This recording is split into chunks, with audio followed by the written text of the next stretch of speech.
Hearing none, all those in favor, please signify by saying aye. Aye. Aye. Aye. Opposed? Motion carried. Next order of business is item number 4, is the approval of the bills. Well, at this time, I'll call on Mr. Kent Costin, City of Fargo. Mr. Costin. Yeah, thank you, Chair. The bills list for this month, $400,241.68. Doesn't appear to be anything new other than the S&P Global rating, which is a fee charged by the rating agency to give us a credit rating associated with the WIFIA loan. So I think that's all I have. Thank you, Mr. Costin. Any questions of Mr. Costin?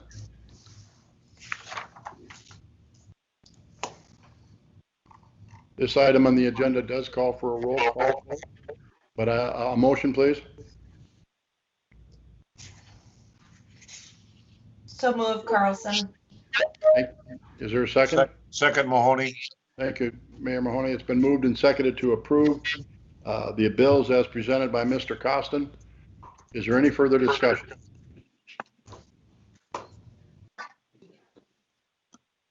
Hearing none. Don, would you please call the roll?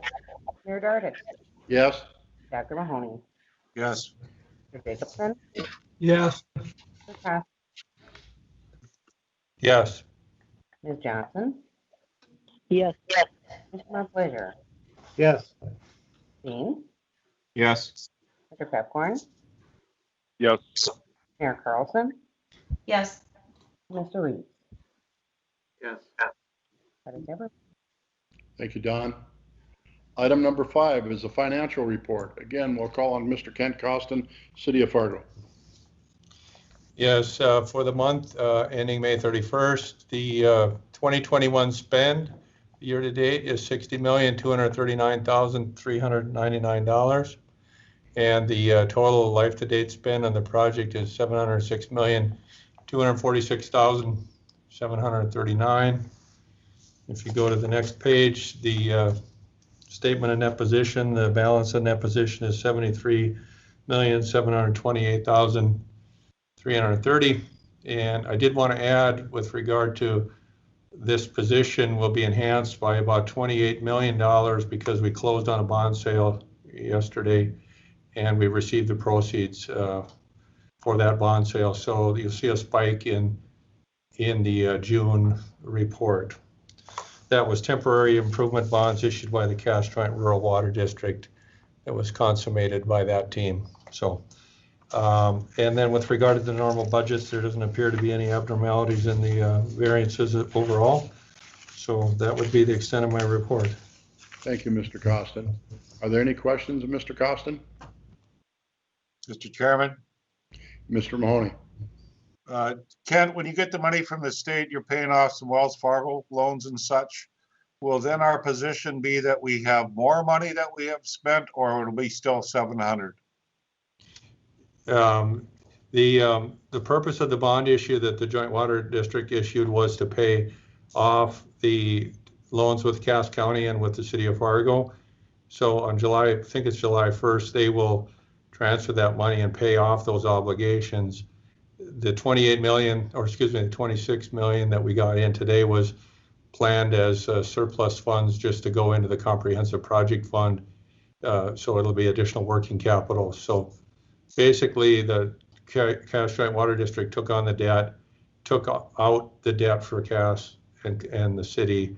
So our debt profile has been enhanced, but the Cass Joint Water District has added a debt burden to their debt profile. And what did you get on a rate? You know, I wasn't tuned into that. It was I can answer the question. Okay. It's a 0.48 is the interest rate. So it's a little That's under. something to be excited about. And I just had, this is John Shockley, and I just reached out today, given that all of the finance plan is sort of falling into place. I reached out to the state regarding the timing of their bond sales for bond proceeds to be from the state issuance to be given to the authority so that we can start programming that in. That extra 26 million that Kent spoke about that is working capital, because with the P3 contract planning to be executed within under 60 days, we will start getting some expenditures along with lands and other items that are going to quickly come into play within the next 12 months. And so we wanted to have sufficient working capital, recognizing that the state of North Dakota hasn't previously bonded for such significant amounts. I believe the total amount they would be bonding for would be in the neighborhood of about 800 million. And that's probably a higher amount of bonding than that they've done before. So we really didn't know when the state of North Dakota would be issuing bonds.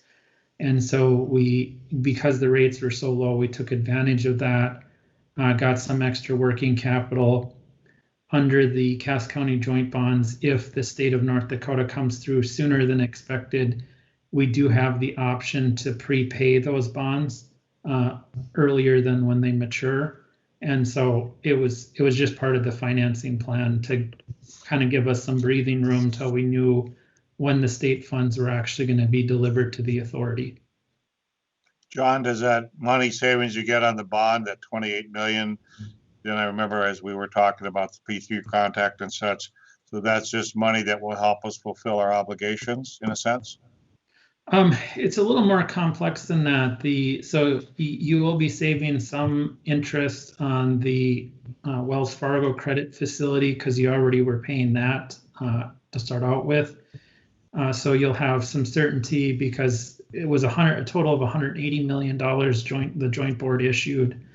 About 150 of that goes to pay off the Wells Fargo loans, and then you have the 26 million remaining. That is going to be used for all of your different obligations because you're going to have utility relocates coming up. You're going to have other expenses. You'll have more lands expenses, and so there's just a big bucket of money, different expenditures that are going to start happening very quickly, and we'll have certainty around the P3 developer spend rate when we finalize the project agreement here in the next 60 days. Thank you, Mr. Shockley. Rick Steen has his hand up. Rick?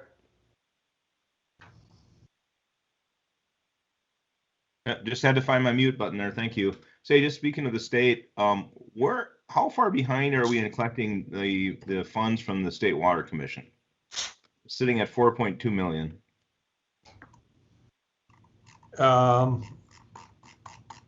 We typically do that monthly. I'd have to refer to the report.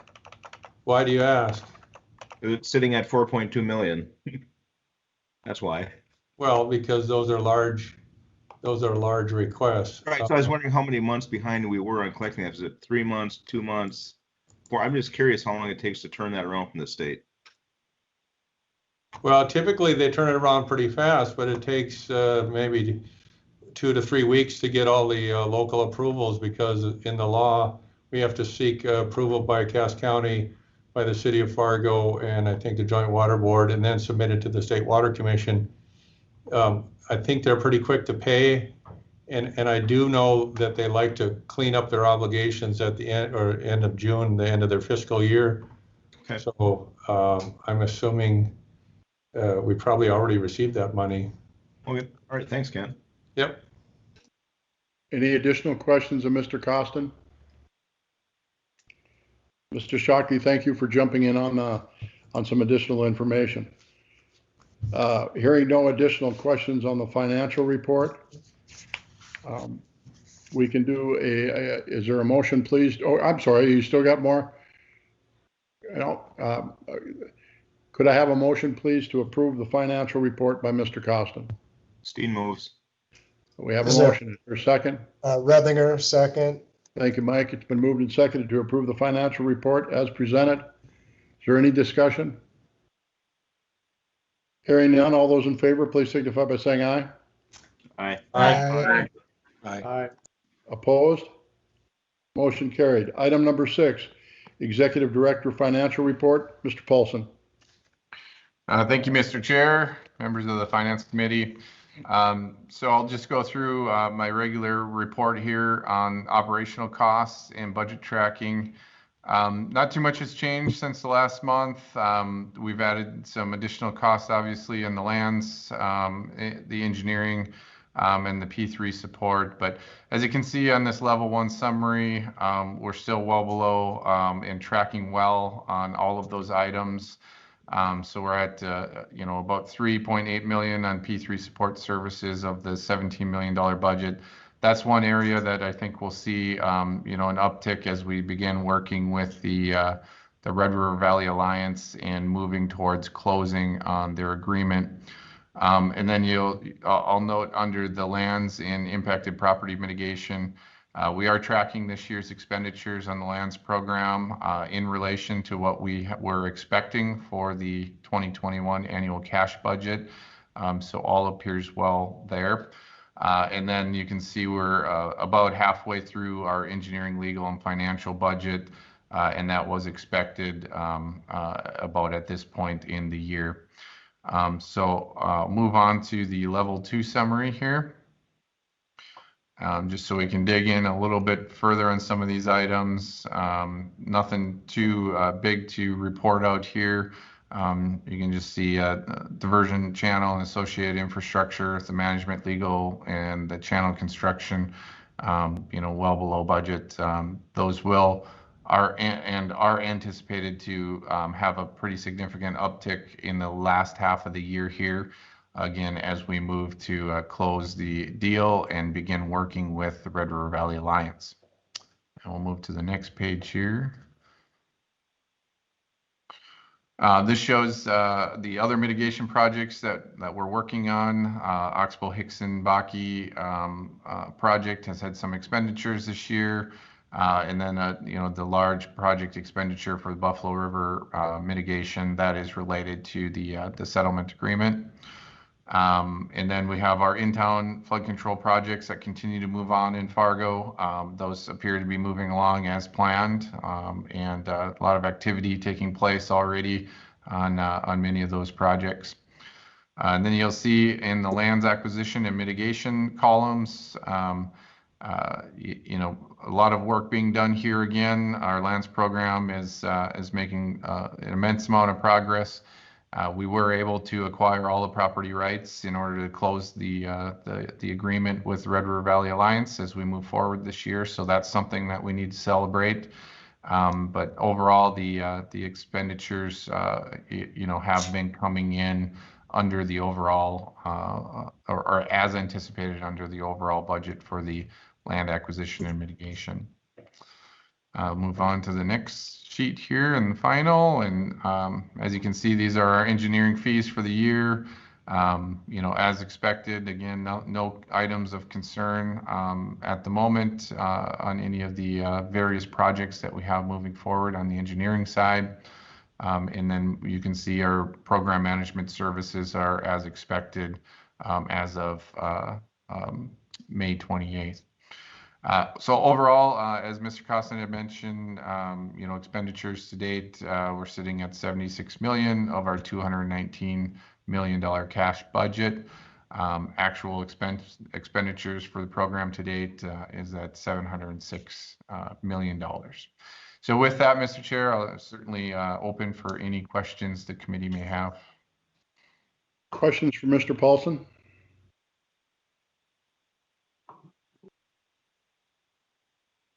Any questions? All right, then please move on into your contracting actions, Joel. Okay, thank you, Mr. Chair. And as of this month, we do not have any contracting actions for the Finance Committee to take action on. So we can certainly move into the MOUs at this time. All right, very good. And we'll have Mr. Shockley take over. Mr. Shockley, please. Thank you, Mr. Chair, and thank you, Joel. It's my pleasure to continue getting through all of the MOUs for the diversion channel. I think we're making, as with all the other components of the project, we're making very good progress in getting most of the MOUs finalized and through the approval process. I think there'll be a few more next month that just weren't quite ready for this month's meeting. So we have 4 MOUs. They're all, and just as a reminder to the board, these are for utilities or different political subdivisions that have easements or other utilities that cross the diversion channel. And as from the first principle standpoint, the purpose of the MOU is to assure that the developer who that has been selected will be able to coordinate the utility relocates with the various utilities or political subdivisions. And in effect, we negotiate out the MOU, and then the developer stands in and takes over the obligations that are set forth in the MOU and executes the utility relocations. And the costs associated with these utility relocations are priced into the developer's bid. So the first of the 4, and we can certainly take all 4 or individually approve them, but I'll just briefly cover them. The first is with the Maple River Water Resource District and the Diversion Authority. This is for the coordination of the relocation and division of remnant drain 14, 14B, and 14C, and requiring the developer to construct inlets on 14B and C into the diversion channel. The second is with AT&T. This is for coordination of utility relocates and operations and maintenance activities after the utility relocates. Within the MOU, you'll see all of the different locations for the easements are set forth. Senex Pipeline, very similar. This is for the relocation of the pipeline and the work that's associated with that, along with the operations and maintenance. And then finally, similarly, the Minn Kota and Metro Flood Diversion Authority MOU, it is for the relocation of the utilities during construction, and then the operations and maintenance after the completion of the utility relocation work. And once again, there'll be a few more next month, but we should start to see these taper off, with the goal being that they're all complete by the time we commercially close with the developer, which is anticipated to be within 60 days. Happy to answer any questions that the board might have. Questions for Mr. Shockley?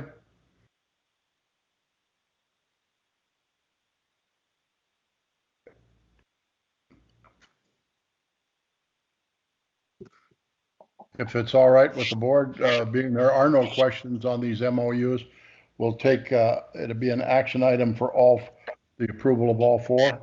Mahoney, move to approve. Thank you, Five. Mr. Steve. Mr. Thank you. Chair, there was actually 5. I missed the Harwood. I wondered if you were going to come on that later. Go ahead, Mr. Shockley, on number 5. Yeah, the Harwood MOU is very similar. It addresses, it's one of the first township ones that is coming through, but we've, Chris Bockegard has been doing yeoman's work along with Katie Birch from my office in working through these MOUs with each of the townships along the channel right of way regarding the crossing, construction costs, and then the expenses that they would incur for cutoffs of township roads and the platting process. And so they've done a great job and worked through some of all of the issues. And this is the first of the township MOUs that are coming through for the board approval. Thank you, Mr. Shockley. Questions on number 5? I'd ask that the maker of the motion and the second, could we amend that so it's all 5 items at once? Mahoney, I amend it and say all 5. All right, Good job. Thank you. Thank you. Don, would you please call the roll? Can I get a repeat on the second, please? Steen will second. Mayor Dardis, Yes. Dr. Mahoney, Aye. Mr. Jacobson, Yes. Mr. Costin, Yes. Ms. Johnson, Yes. Mr. Montplaisir, Yes. Mr. Redlinger, Yes. Mr. King, Yes. Mr. Pepcorn, Yes. Mayor Carlson, Yes. Mr. Reed. Yes.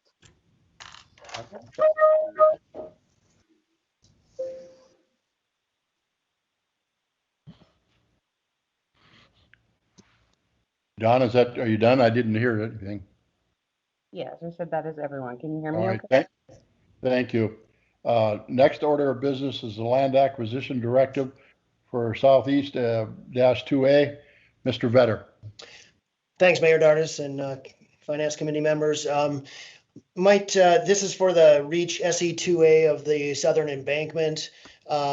Maybe if we can just jump to page 270, I'll give you a little pictorial. It's a rather small area. It runs just north of the inlet and up to around where the Drain 27 project with the property rights were already moving out and acquiring in those areas. So just a handful of parcels. Right of way was completed here just in early April. So going back to page 268, we have those parcels which involve about a total land acquisition budget of 2.505 and some change. And so we are just seeking the Finance Committee's review and approval of this land acquisition directive to move forward with the property rights needed. Thank you, Mr. Vetter. Questions for Mr. Vetter? This is an action item. I need a motion to approve Mr. Vetter's report.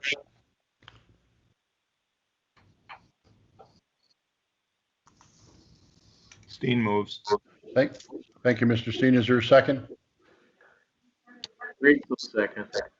Thank you. We have a motion and a second. Is there any discussion? Mr. Chair, what was the Savage's response to their buyout? I know they have been part and parcel of this. They felt they got a fair price. Mayor Mahoney, this particular parcel is actually one of the parcels of land that they own. It does not include their residential and farmstead. So this is actually really close to the inlet, another parcel that they own. But with regard to your question, we're currently working through that. I know our land agent had met with them just last night. And their farmstead is a little bit east of where this is, just less than a mile away. So. Additional questions? Discussion? We have a motion and a second on the floor. I'm sorry, Mayor Mahoney, you have a question again? I'm sorry, I left my hand. I will take it down, Bernie. Sorry. Okay. Don, would you please call the roll? Mayor Dardis, Yes. Dr. Mahoney, Aye. Mr. Peterson, Yes. Mr. Jacobson, Yes. Mr. Costin, Yes. Ms. Johnson,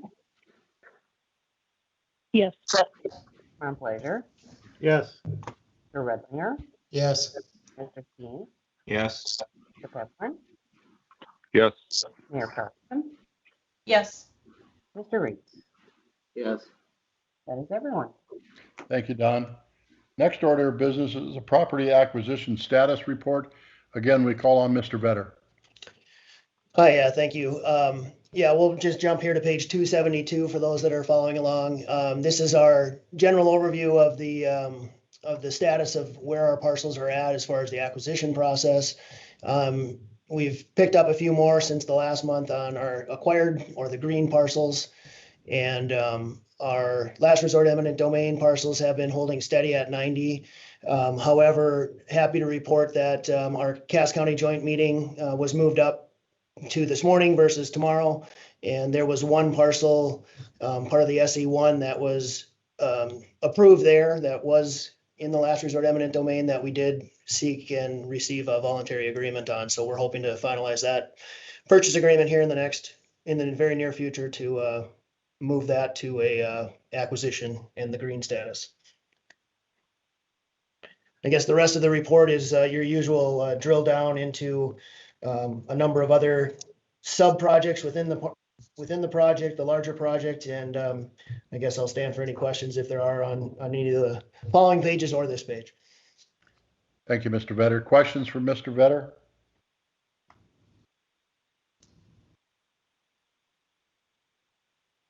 Any questions at all? All right, that concludes our meeting today. This is for information only with regard to the status of our acquisitions. Any of the Finance Committee or Mr. Paulsen, Mr. Shockley, you have anything additional that you'd like to add to the meeting? I do not, Mr. Chair. Thank you, Mr. Shockley. I do not, Mr. Chair. Mr. Mahoney, you do? Yeah, Bernie, I just had a question. We had some concerns before the P3 bid finally came out, and a variety of different discussions were held. Am I to understand at this point we're fine? You know, there were different ideas, federal, state, local, different ways of raising more funding. John Shockley, it appears to me that, I mean, we're a little bit of a concern 2 or 3 weeks ago, but now somehow it seems like there's settled waters and everything is fine. Is there something I missed in the last 2 weeks that happened that made everybody happy?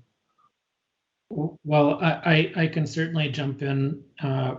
With respect to the finance plan, we have a plan that we are carrying out that was discussed about the 4 stools, and we're currently working on the one leg of the stool with respect to the P3 developer. I think my message is that we are on task right now, but it's important to keep our eye on the ball and properly manage the costs and expenditures and revenues through the project through completion of the project, because we have lots of land to buy and lots of other expenses to cover. So additional sources of revenue, whether in the form of grants, are always great, and other cost reductions are also great. And John, on that question is the fact that, do you get to go back to the P3 person now with we have money in hand right now, and we had milestone payments. Is there a way you can restructure that financial plan at all that gives us any savings, or is that already done, or is that what you negotiate the next 3 months? Over the next 60 days, and obviously we don't necessarily want to talk publicly about what we would be asking the developer, but we will, before we reach commercial close, we will asking the developer to look at other potential cost savings before we close the agreement in 60 days. Thank you. And to your point, Mayor Mahoney, and the comments by Mr. Shockley, that is a critical part of the negotiation. And, I think we've all been amazed by what has transpired with regard to the interest rates that we did get. And so, we're moving forward on a very positive note, but we do have a lot of expenditures coming at us in the remainder of 2021 with land acquisition. There's no doubt about that. So anybody else have anything additional questions of Mr. Shockley with regard to Mayor Mahoney's question? Our next meeting will be July 21st. Nothing else? We stand adjourned. Thank you.